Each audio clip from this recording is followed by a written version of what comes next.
My name is Kendra Ross. I'm 26. I work nights in an ER, and according to my own mother, I'm a leech. She didn't say it in a fight in the hallway or whisper it under her breath. She said it standing at the head of our Thanksgiving table, one hand on the carving knife, the other wrapped around a wine glass. To Kendra, she announced, looking right at me, our little leech. November is your last month under this roof. Time to finally grow up. The room went silent so fast I could hear the furnace humming in the basement. My sister stared at her plate. My stepdad cleared his throat and pretended to slice more turkey that nobody wanted. Someone's kid asked what a leech was, and an adult laughed it off like it was a joke. Nobody said, "That's too far." Nobody said, "She pays for half this meal." They all just waited for me to explode, to cry, to beg. I didn't. I cut a piece of turkey, swallowed it past the lump in my throat, and said the only words I trusted myself with. Pass the gravy. On the outside, I played along, nodded at the fake small talk, let the night crawl to an end. On the inside, something snapped into place. If they really thought I was just a leech, then losing me shouldn't hurt at all. So by the time that house went to sleep, I'd already decided exactly what I was going to pack, which bills I was going to end, and how I was going to leave without a single word. I just didn't expect who would show up at my new door the very next day, acting like nothing had changed. If you've ever been treated like a burden in your own family, stay with me to the end of this story. And if you haven't already, hit subscribe and turn on notifications so you don't miss what happened after I walked out of that house. It felt strange waking up the next day with my thoughts sharper than my emotions, as if my mind had decided long ago what my heart was only now catching up to. That clarity made it easier to trace back the long line of things that brought me to that table, even though none of it had exploded in one night. It had built up quietly, the way cold creeps through the walls of old houses in Rochester, slow, unnoticed, and suddenly, everywhere. I had moved back into my mother's home more than a year earlier when my mother, Lorraine Ross, went through a health scare. Nothing dramatic, but enough for me to feel responsible. Leaving my apartment and moving into her place felt temporary at first, like choosing the practical path. I worked nights in an ER, rarely saw daylight, and saving money on rent felt like the only smart decision I'd made in a long time. And for a while, I convinced myself that being the dependable daughter was a role I didn't mind stepping back into. Her husband, my stepfather, Victor Ross, didn't argue when I carried my boxes in. He didn't argue about anything unless it benefited him. He treated my presence like another household convenience, quiet, available, useful. I didn't notice it immediately, but eventually I realized that every time something broke or every time a bill arrived, he waited for me to take care of it as naturally as turning on a light switch. He had the uncanny ability to disappear whenever responsibility entered the room. Then there was my sister, Cynthia Hale, the shining example of how Lorraine believed a daughter should be. Married, a mother, with a house and a schedule that looked neat on paper even if the reality was chaotic. Cynthia didn't hesitate to lean on me whenever she needed a babysitter or someone to cover the spaces she left open. I told myself I didn't mind. I told myself I was helping. But the truth was less noble. I just wanted to avoid disappointing anyone. I'd spent my whole life trying to be the version of myself my family could accept, even if that version barely resembled the person I was becoming. The convenience of having me at home gradually turned into expectation. The expectation became dependence, and dependence, in their language, translated into silence. No acknowledgments, no thanks, not even an occasional nod. Whenever something worked in that house, it worked because I handled it. The internet plan was under my name. The gas bill was on my account. The electric bill, water, even the streaming services, my card, every single one, month after month. I kept telling myself it wasn't a big deal, that I could afford it, that family helped family. But somewhere in the back of my mind, I knew I was holding up more weight than anyone cared to admit. The strange part was how invisible the effort felt to them.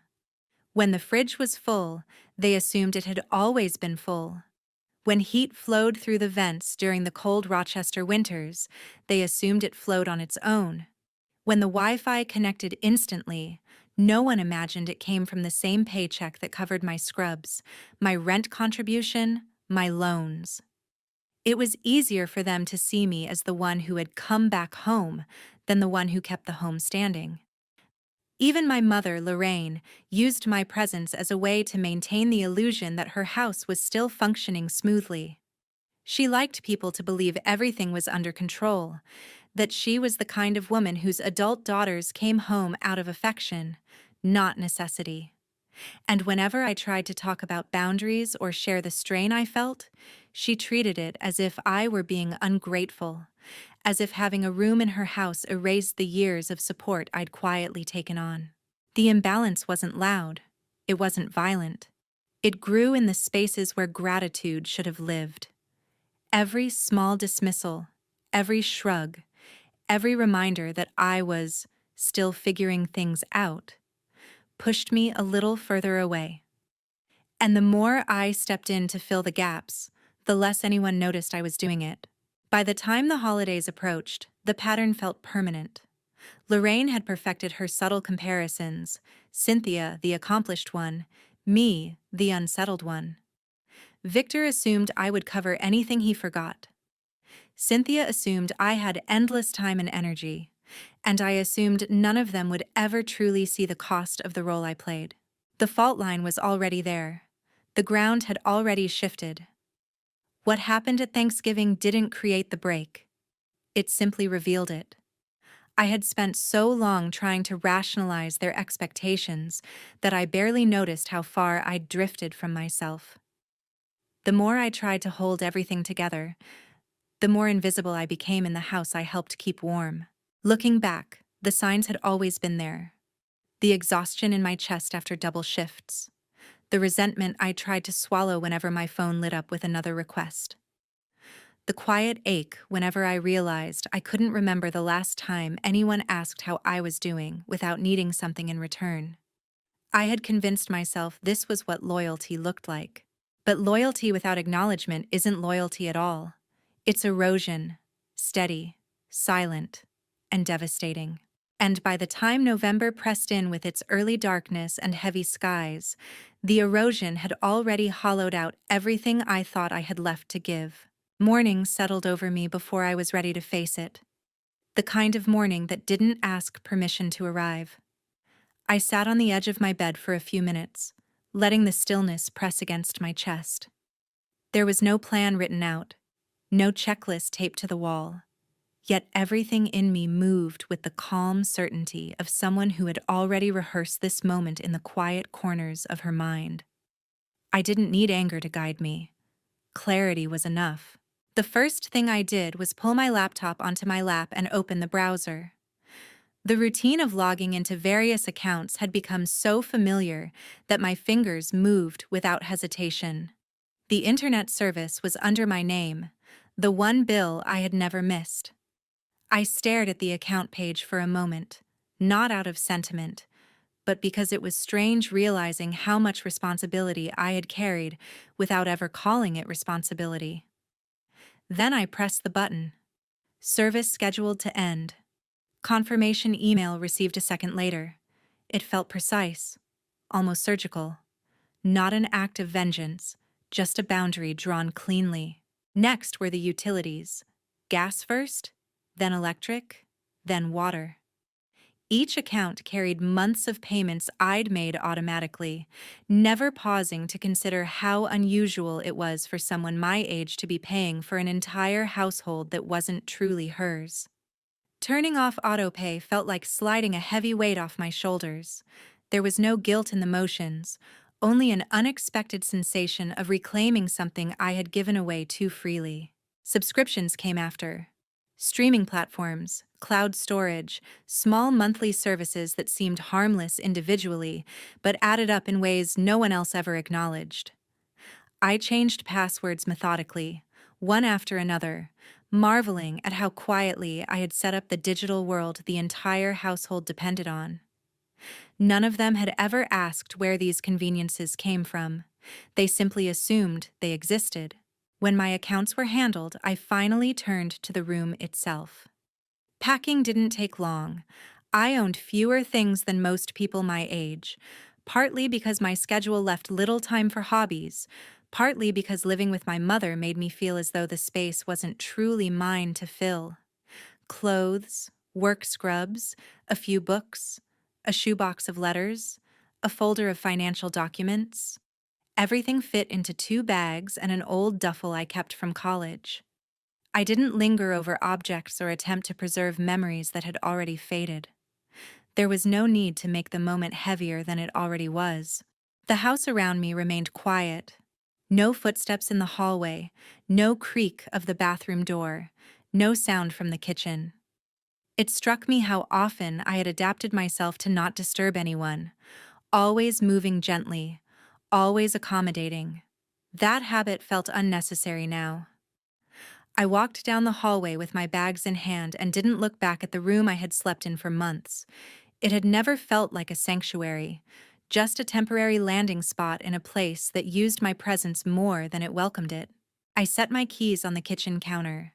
Not carefully, not dramatically, just placed them there so there would be no question later. If they wanted to know why the heat flickered or why the Wi-Fi stopped working, they wouldn't be able to pretend they didn't understand. The keys made a soft sound against the counter, a tiny punctuation mark at the end of an unspoken sentence. Leaving the house felt different than I expected. I had imagined tension in my chest, a final surge of doubt, maybe even a whisper of guilt.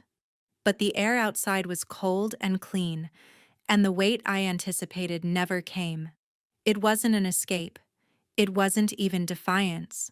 It was simply the next step in a truth I had already accepted, that I couldn't keep living in a place that saw me as a placeholder rather than a person. I loaded my bags into the back seat of my car. The engine started without hesitation, humming in a way that felt reassuring. The streets of Rochester were quiet, the kind of quiet that usually made me feel small. But today, it felt like space. Room to breathe, room to think, room to exist without being measured against someone else's expectations. As I pulled away from the house, I didn't check the mirrors for a final glimpse. The life behind me wasn't something I needed to memorialize. The only thing that mattered was the path ahead, however uncertain or imperfect it might be. And for the first time in a long time, the uncertainty didn't scare me. When I reached the small apartment I'd secured earlier in the week, I carried my bags upstairs one at a time.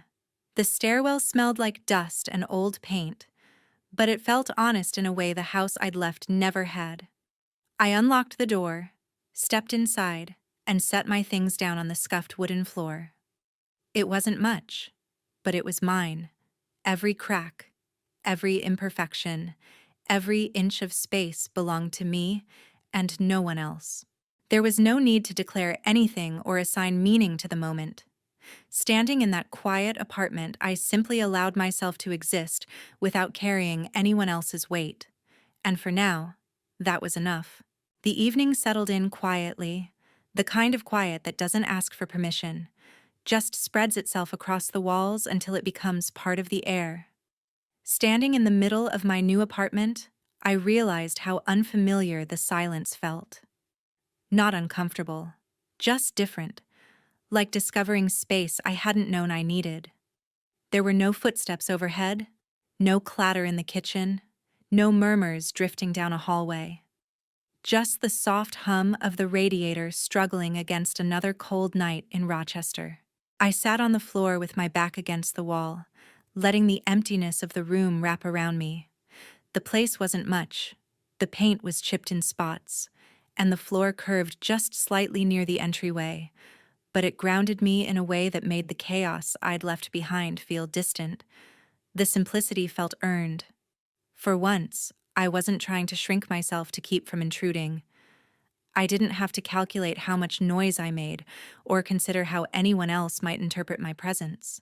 This was the first space in years where every corner belonged to me. My phone buzzed for the first time a little after sunset.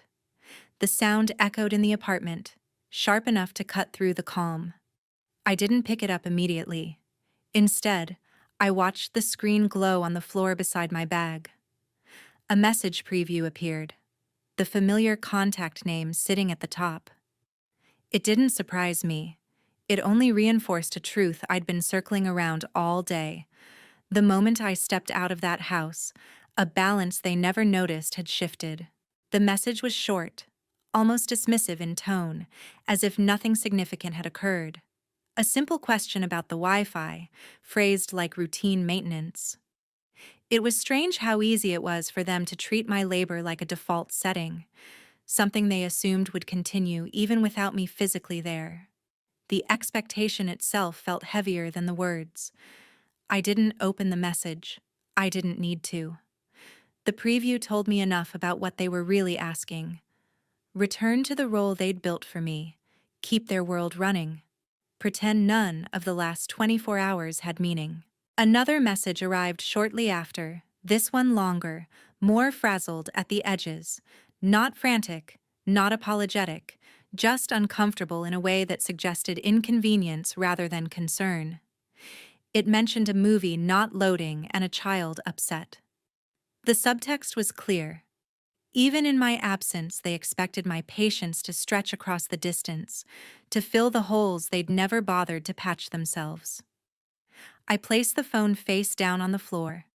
The weight of the silence that followed felt strangely liberating. With the apartment dimly lit by a single lamp I'd brought from the old house, I allowed myself to lie back and stare at the ceiling. The plaster was uneven, textured in a way that caught shadows and made them shift with every small movement of the lamp's glow.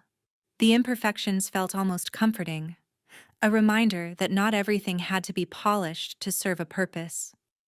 I wasn't looking for perfection, just a place where I didn't have to justify my existence.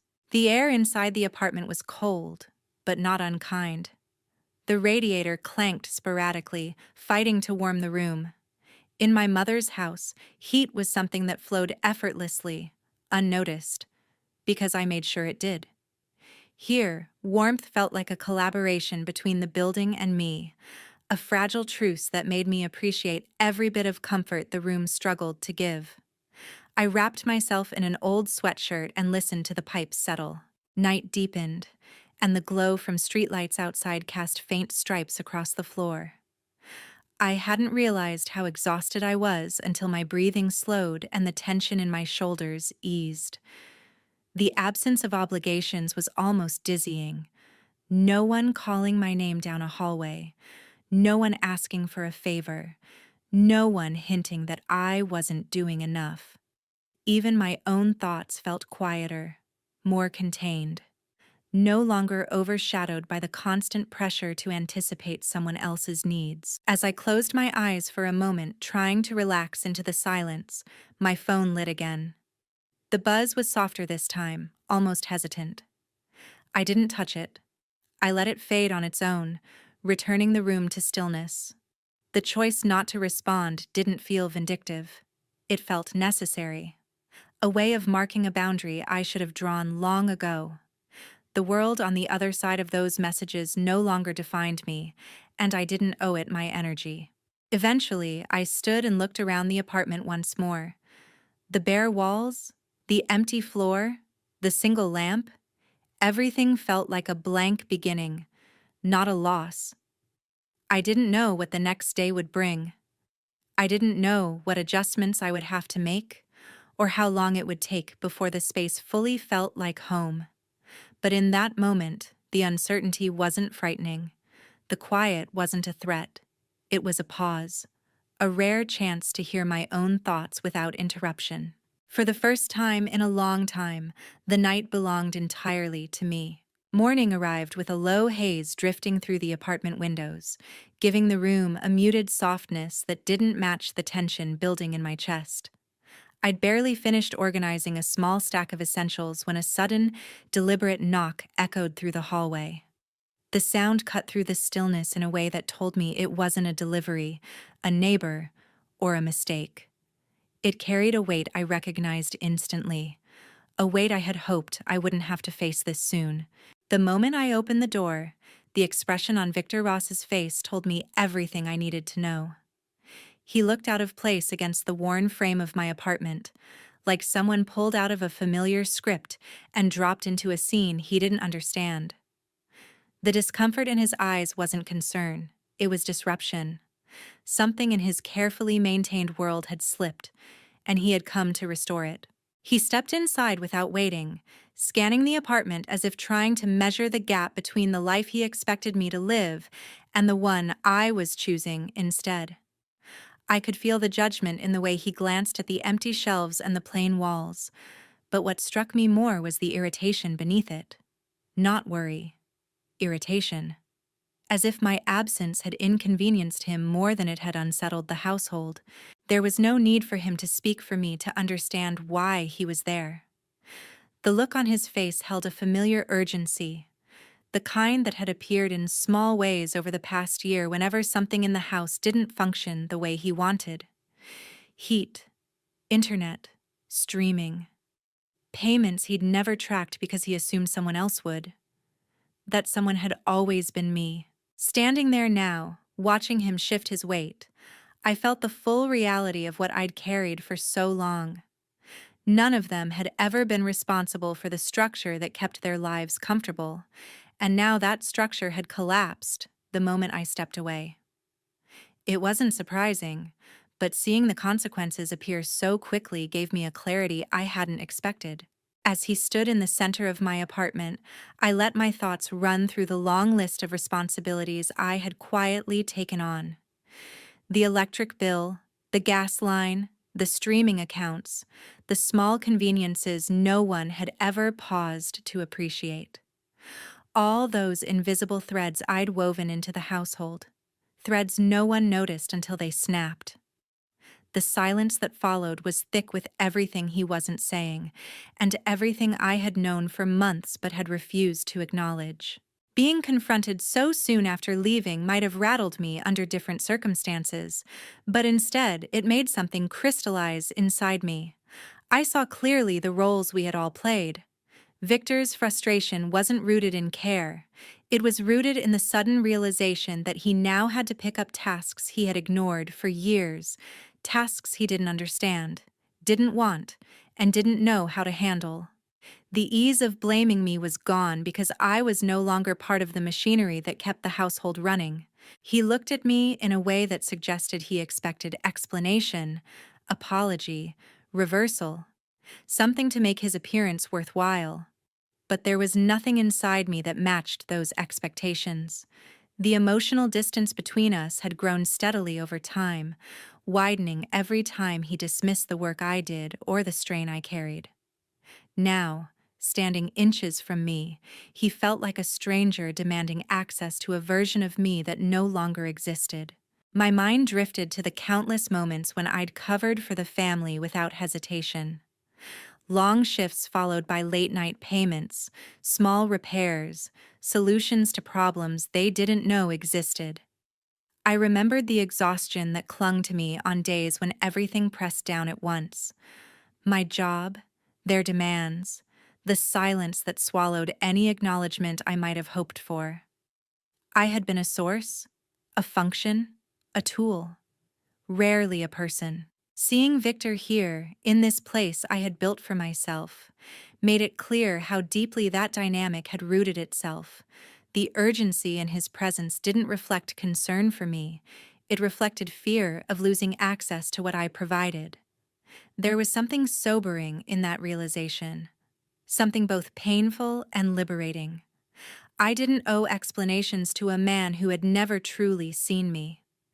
I didn't owe comfort to a household that only valued me when I made their lives easier. He waited, as if expecting me to fill the silence with solutions, but silence, for once, felt like power. It filled the room with a steadiness I hadn't felt in years. Without raising my voice or justifying a single decision, I let him stand in the truth of what my absence meant. Not punishment, not revenge. Just a boundary drawn so firmly in the ground that neither of us could pretend it wasn't there. I didn't move toward him. I didn't open the door wider. I didn't offer anything to soften the moment.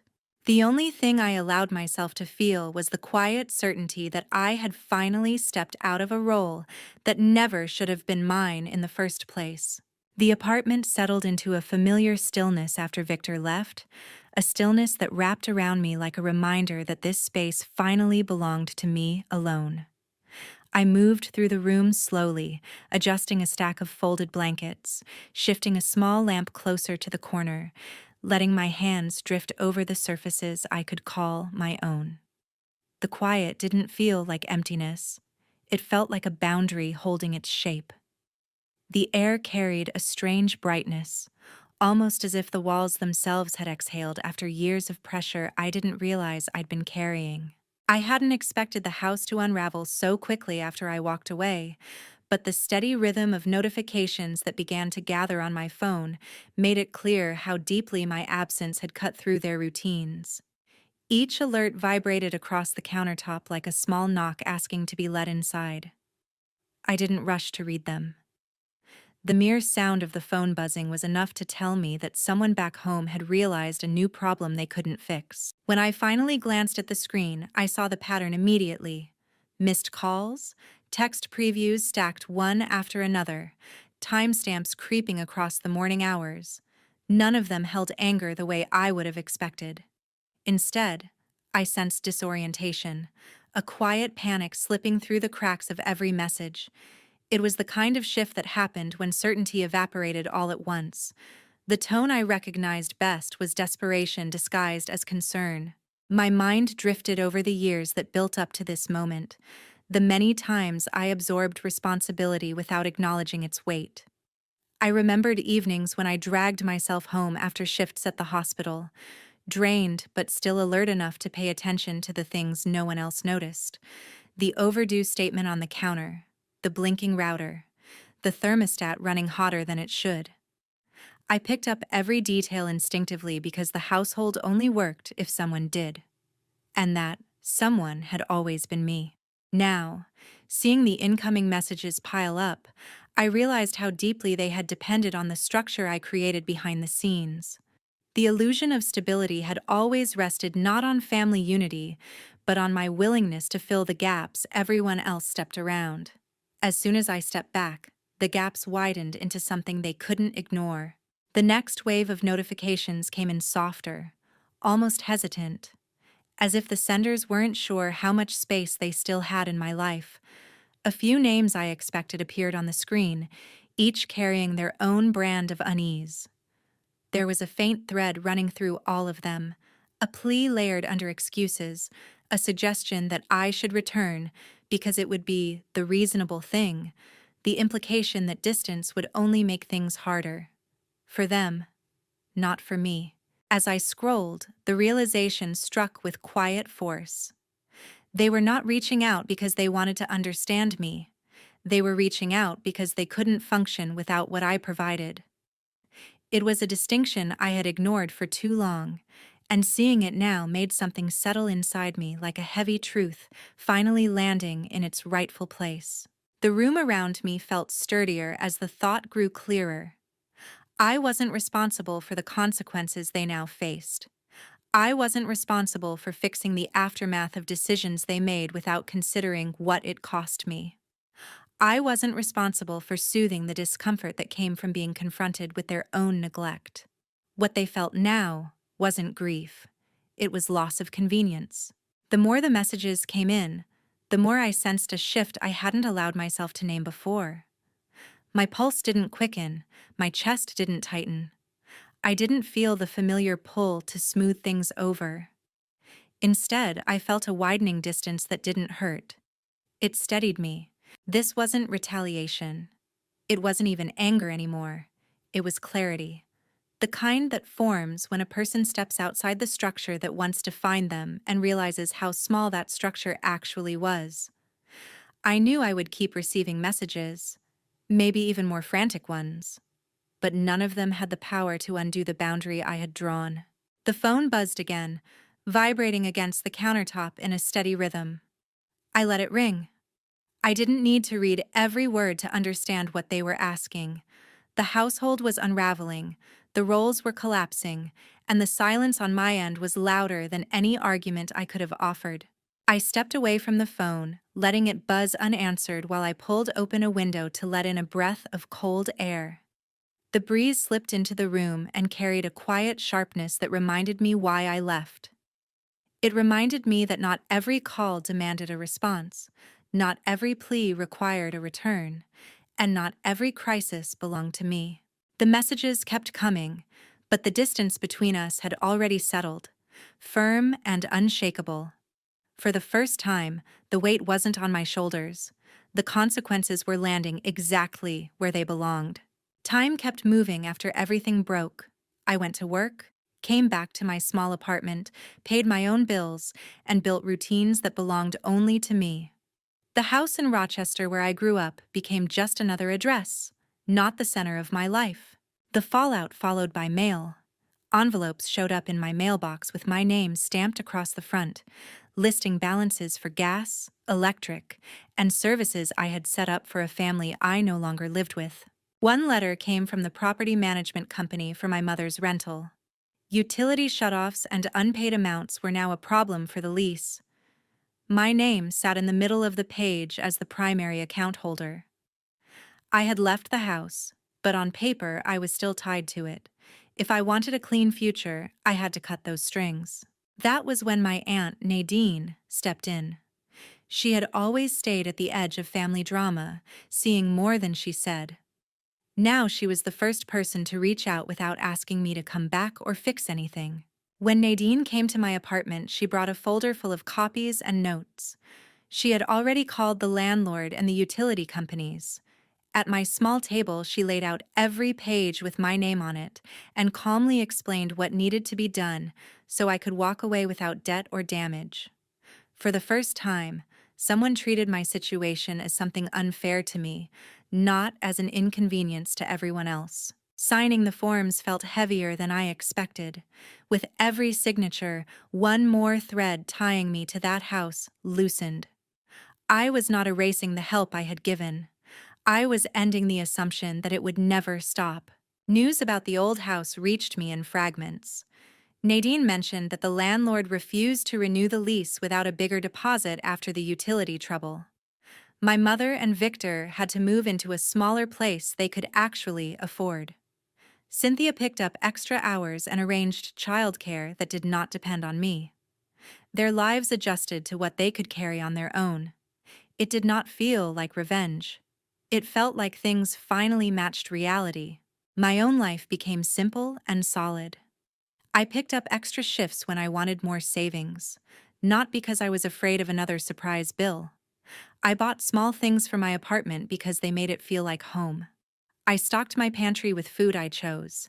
Paying my own utilities felt straightforward. I knew what I used and what I owed, and no one else's comfort hid behind my name. Sometimes my phone still lit up with messages from my mother. Some tried to soften the past, as if careful wording could rewrite what was said at that table. Others leaned on guilt and history. I read them less and replied even less. Distance did not erase the years between us, but it finally put a limit on what those years could demand. The word that split everything open stayed with me for a while. Leech.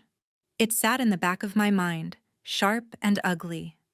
But as my days filled with choices that were finally mine, the label started to fall apart. It did not match the facts.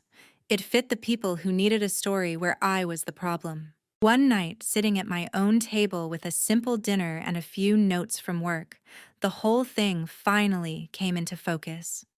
This was never just about heat, Wi-Fi, or whose name appeared on which bill. It was about who gets to define the value of your effort while standing on top of it. It was about how quickly people call you selfish the moment you stop letting them take without limit. If there is a lesson in all of this, it is that being needed is not the same as being respected. Carrying your family does not mean you owe them your future or your silence. Sometimes the clearest way to protect yourself is to stand up from a table where you are fed blame instead of gratitude and walk away without apologizing. I did not plan anyone's hardship. I did not sabotage their life. I simply stepped out of the space where I had been absorbing all the consequences. The house adjusted to my absence because it had to. I adjusted to my freedom because I finally chose to. They learned what life looked like without the person they once called a leech. And I learned, beyond any doubt, that I had never been one at all.